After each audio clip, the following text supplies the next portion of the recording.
merumuskan aksi dan strategi respon. Hubungan publik yang efektif itu mencakup perbuatan serta kata-kata, dan program-program yang kuat hanya dapat dibangun dengan tindakan yang kukuh dan konsisten. Idealnya, tindakan dan pesan itu bekerja sama, saling melengkapi sewaktu organisasi berinteraksi dengan para publiknya. Perencanaan komunikasi strategis memiliki banyak pilihan mengenai apa yang akan dilakukan dan dikatakan oleh organisasi mereka mengenai masalah tertentu. Tindakan ini dapat menjadi sebuah tindakan yang proaktif atau tindakan yang reaktif. Tindakan yang proaktif ini organisasi meluncurkan program komunikasi di bawah kondisi dan menurut timeline yang tampaknya paling cocok dengan kepentingan organisasi. Sedangkan tindakan reaktif ini organisasi menanggapi dengan melihat pengaruh dan peluang dari lingkungan sekitarnya. Yang pertama itu ada strategi hubungan publik yang proaktif. Strategi ini merupakan strategi yang paling efektif. Kenapa? Karena strategi ini diimplementasikan menurut perencanaan organisasi dan bukan karena kebutuhan untuk menanggapi tekanan dari luar atau ekspektasi dari publik. Strategi komunikasi proaktif ini utamanya itu mencakup presentasi informasi yang layak untuk diberitakan dan pengembangan proses komunikasi yang transparan.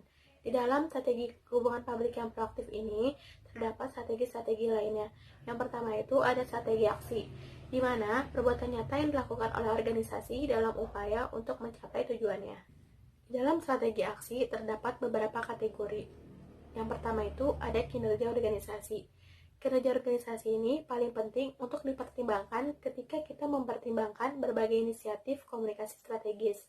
Dilihat publik itu tidak dapat diharapkan untuk mempromosikan nama baik organisasi yang tidak memberikan kinerja yang baik, dan produk atau jasa harus mencerminkan tingkat kualitas yang memenuhi keinginan, kebutuhan, dan ekspektasi dari publik.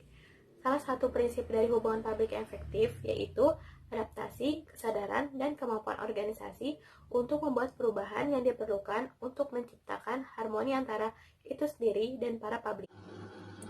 Nama saya Niken Mediana dan saya akan menjelaskan strategi proaktif yang ketiga yaitu partisipasi penonton. Cara untuk melakukan partisipasi penonton adalah mengkomunikasikan tentang minat relevan audiens daripada kebutuhan sumber, pesan, atau organisasi sponsor. Ini adalah arti penting bagi untuk informasi, yaitu sejauh mana informasi berlaku atau berguna untuk para audiens. Partisipasi audiens juga dapat dibangun atas aktivitas antara anggota individu publik menjadi kontak langsung dengan produk serta layanan organisasi.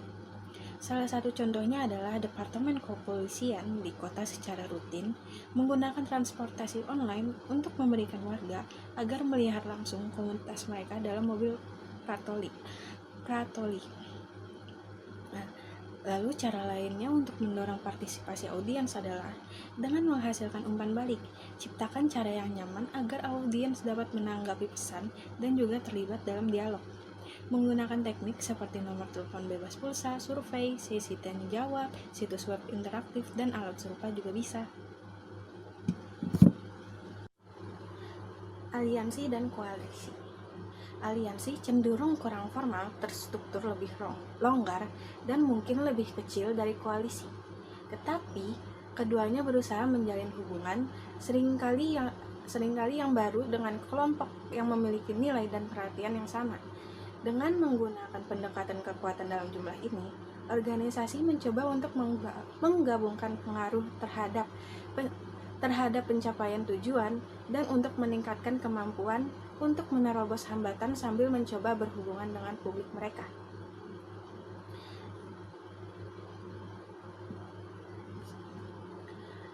Aliansi dan koalisi. Sifat aliansi adalah bahwa mereka menghasilkan energi dan kerjasama di sekitar suatu kesatuan dan seringkali mempersempit masalah. Aliansi terkadang dibuat dengan publik internal, seperti ketika perusahaan mengadakan gugus tugas karyawannya untuk mempertimbangkan masalah tempat kerja, lainnya fokus pada publik eksternal. Sponsorship adalah strategi yang signifikan untuk program yang berorientasi pada hubungan masyarakat. Ini melakukan penyediaan program secara langsung atau menyediakan keuangan, personel, atau sumber daya lain yang dibutuhkan oleh program. Aktivisme. Aktivisme umumnya berhubungan dengan sebab atau gerakan seperti masalah sosial, kejahatan, hukuman mati, aborsi, dan lainnya. Dan juga masalah lingkungan seperti polusi, penyebaran pinggiran kota, dan limbah nuklir. Selain itu juga dapat masalah politik maupun yang lainnya. Assalamualaikum warahmatullahi wabarakatuh. Di sini saya akan membahas materi pertama, yaitu strategi komunikasi. Strategi komunikasi dibagi menjadi dua, yaitu informasi layak berita dan komunikasi yang transparan. Yang pertama adalah informasi layak berita. Menyajikan informasi yang layak diberitakan adalah suatu keharusan bagi siapapun organisasi yang berharap untuk menggunakan media berita untuk menyampaikan pesan dan menarik untuk publiknya. Bagi ahli strategi komunikasi, berita adalah salah satu yang terkuat strategi proaktif karena sesuatu yang benar-benar layak diberitakan hampir dijamin akan memperoleh perhatian media berita dan publik organisasi lainnya. Sebagai seorang PR, bagian dari tugas kita adalah menganalisis hubungan tersebut di antara tiga hal untuk membangun kelayakan berita, yaitu yang pertama adalah aktivitas organisasi kita, yang kedua agenda media, yang ketiga kepentingan publik kunci. Untuk menarik minat, khususnya wartawan televisi, berita harus memiliki elemen visual yang kuat. Pencarian elemen visual yang kuat untuk berita adalah peluang untuk berkreasi pikiran, seperti yang dicatat di bagian sebelumnya, yaitu tentang strategi aktivisme. Lalu yang kedua adalah komunikasi yang transparan, merupakan gagasan penting dalam menggambarkan komunikasi PR yang proaktif strategi. Ini berkaitan dengan tujuan kesadaran untuk meningkatkan pengetahuan dan pemahaman. Komunikasi yang transparan berarti membuat kasus Anda. Ketika terlibat dalam komunikasi transparan, mereka menyediakan sejenisnya komunikasi yang mengidentifikasikan masalah, membuat orang tertarik, mengudarakan berbagai pilihan, dan sebaliknya menciptakan iklan pemahaman dan keterlibatan sebelum rencana diumumkan yang mempengaruhi publik. Strategi humas yang reaktif. Dalam menanggapi kekuatan luar, organisasi harus mengembangkan tujuan seperti memperoleh pemahaman publik, mempertahankan dan memulihkan reputasi, dan membangun kembali kepercayaan dan dukungan dari publik. Istilah klasik untuk respon komunikasi terhadap situasi yang negatif adalah apologia, yaitu pembelaan formal yang mengajukan argumen yang meyakinkan untuk opini, posisi, atau tindakan organisasi. Melalui sebuah organisasi apologia, sebuah organisasi dapat menjelaskan tindakan dan posisinya dengan jelas terhadap kritik yang meyakinkan tentang kebenaran. Ada 3 pendekatan yang disarankan oleh Hierit. Yang pertama itu penjelasan dan jika perlu pembelaan. Yang kedua, pernyataan penyesalan. Yang ketiga, membongkar taktik untuk memisahkan organisasi dari masalah. Organisasi dapat menggunakan berbagai reaksi verbal dan perilaku dalam mengelola tanggapan mereka terhadap oposisi dan pemulihan mereka dari kritik. Strategi tindakan pencegahan prebutal, yaitu salah satu jenis strategis sebenarnya mencakup tindakan pencegahan yang diambil sebelum operasi meluncurkan serangan pertamanya terhadap organisasi. Konsep prebutal itu didasarkan pada pengamatan bahwa yang pertama menceritakan kisah tersebut menetapkan nada, yang untuknya semua versi alternatif harus bersaing. Hal yang sama juga berlaku bagi organisasi. Ketika sesuatu yang buruk akan terjadi, organisasi dapat melakukan lebih dari sekedar menahan gepa-gepa susu. Strategi respon ofensif terdapat 3, yaitu yang pertama adalah menyerang.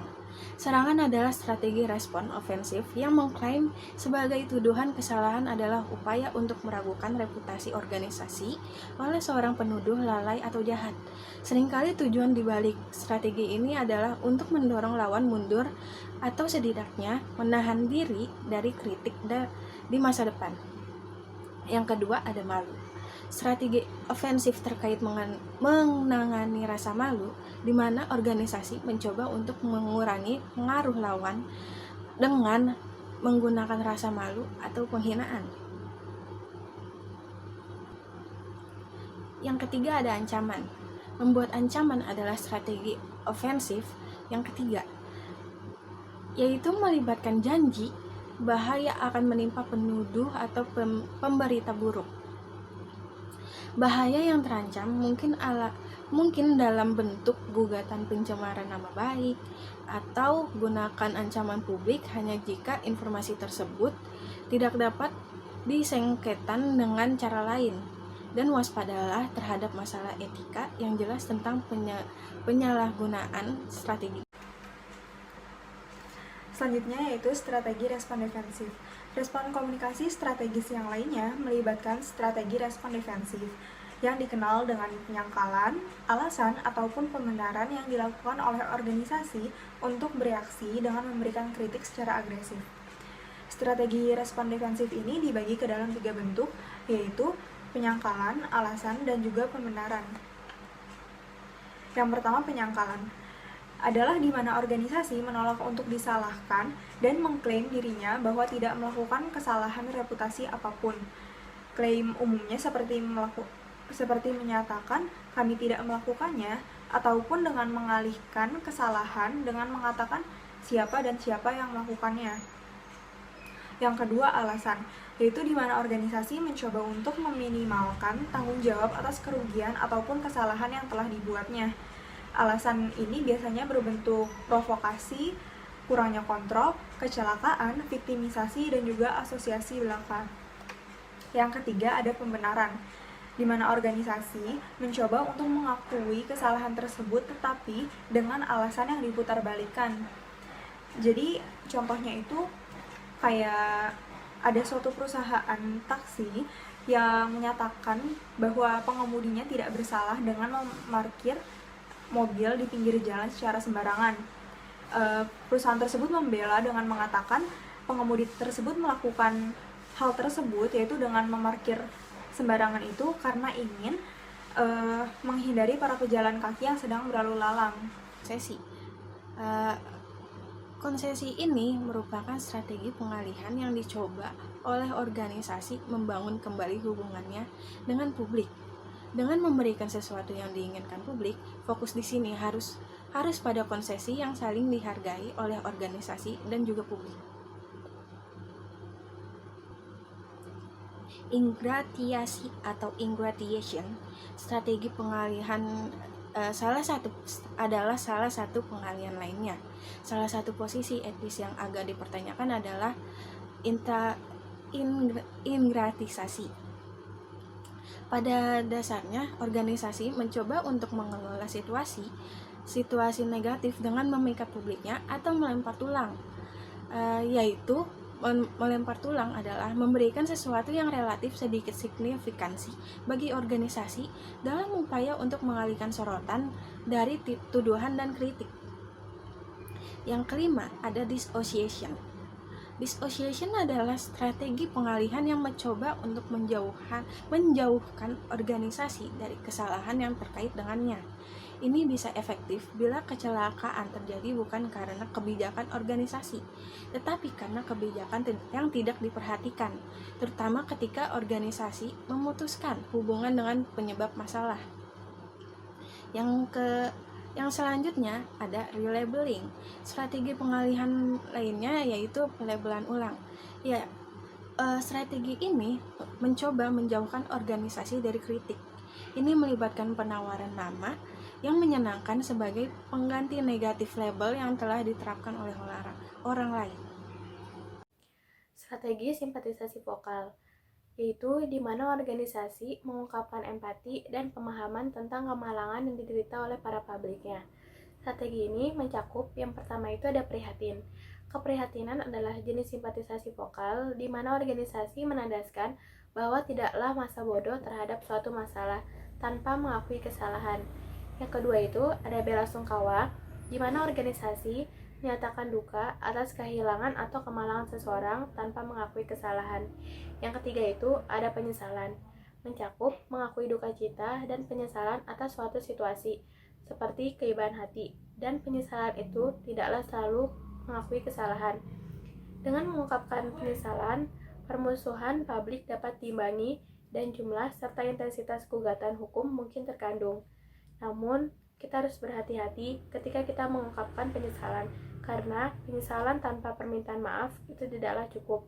Yang keempat, itu ada permintaan maaf. Mengeluarkan permintaan maaf mencakup menerima tanggung jawab penuh di hadapan umum dan meminta maaf langsung.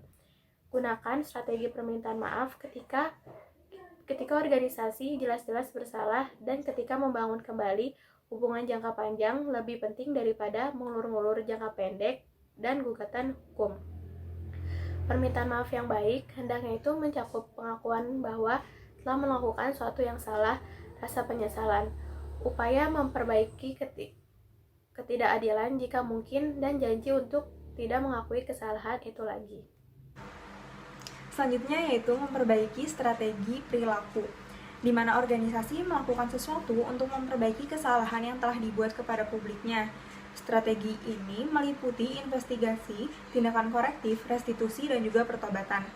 Yang pertama ada investigasi atau penyelidikan, adalah memperbaiki perilaku di mana organisasi berjanji untuk memeriksa situasi dan bertindak sebagai jaminan fakta. Strategi investigasi ini hanya bersifat untuk jangka pendek saja.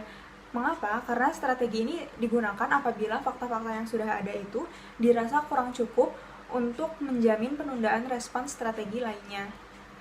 Yang kedua ada tindakan korektif, yaitu tindakan yang mengakibatkan organisasi mengambil langkah untuk mengatasi masalah, memperbaiki kerusakan, dan mencegah terulangnya kembali kesalahan tersebut. Ini merupakan strategi yang dapat melayani organisasi dan juga publiknya. Yang ketiga, ada restitusi, yaitu melayani kepentingan bersama antara organisasi dengan publiknya dengan memberikan kompensasi. Tapi restitusi ini tuh hanya bisa dilakukan apabila telah ditempuh jalur hukum.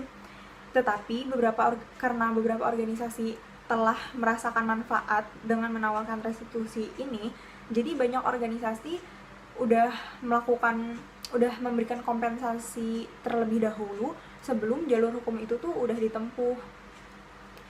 Yang terakhir atau yang keempat itu ada pertobatan. Pertobatan ini jenis paling terkuat dari perilaku memperbaiki diri yang melibatkan diri juga perilaku. Lalu materi selanjutnya, kelambanan strategis keheningan. Kategori terakhir dari tanggapan PR melibatkan kelambanan strategis, keputusan yang dipertimbangkan oleh organisasi yang dikepung untuk tidak memberikan komentar substansif atau jangan melakukan tindakan terbuka. Keheningan strategis dapat berhasil jika publik menerima bahwa organisasi tetap diam bukan karena rasa bersalah atau malu, melainkan dimotivasi oleh niat yang lebih tinggi. Namun, ketika mempertimbangkan keheningan strategis, ingat bahwa tanggapannya mungkin saja untuk diterima hanya oleh publik yang telah mempercayai integritas organisasi. Keheningan juga beresiko membiarkan pernyataan negatif berdiri tanpa tantangan yang dapat merugikan organisasi jangka panjang.